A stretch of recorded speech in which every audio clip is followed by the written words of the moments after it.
کله ته آیات الکرسی یو بنده اولولی او ماسخوتن سملی نو الله تبارک و تعالی یو محافظ مقرر کی، یو محافظ حفاظت کون کی فرشتہ اللہ پا د مقرر کی وی تا د حفاظت کوا. او حدیث مبارک کے راضی د سارا پورے دے بندت شیطان نزدے کے دے نشیخا یو پی دا اللہ دا طرف نا محافظ مقرر شی د حفاظت کی. تاسو بلی دی اکثر چی حوادث رازی مصائب رازی دا د شپی ډیر رازی، ډیر مشکلات او مصائب چی رازی اگا د شپی رازی.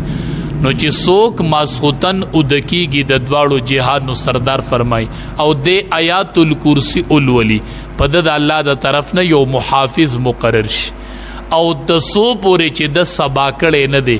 حدیث مبارک کې راځي ته تب شیطان نه نږدې کیږي. نو کوشش کو خوب ټیم کې دا وایو. نبی کریم صلی الله علیه وسلم او فرمایل وی چې کله بنده او دس وکي او دس نه فارغ شي دے دا دعا غواړي اشهد ان لا اله الا الله وحده لا شريك له واشهد ان محمدا عبده ورسوله اللهم اجعلني من التوابين واجعلني من المتطهرين.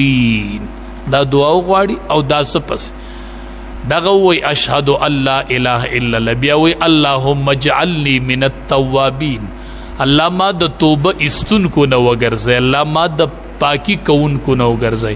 حدیث مبارک کې راځي فتحت د پارا ات دروازې د جهنم د جنت کولوش کده په کومه دروازه داخلي دل غواړي وي داخلي دي.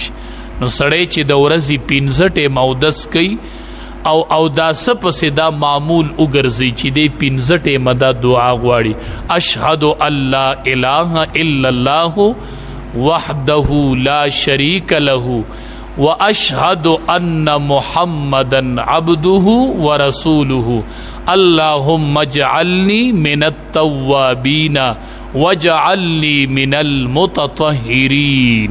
وې د پاره ات دروازې د جنت کولوش.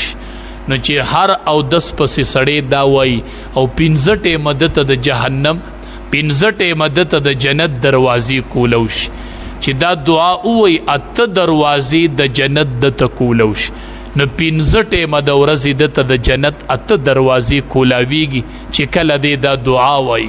نو کوشش کو چې کلم او دس وکن او دس پسې دا مسنون دعا دا او احادیثو کې نقل شوی دا د نبی کریم صلی الله علیه وسلم نا. نو کوشش کو چې او داس نفس د دې دعا ورت کو. رب العالمین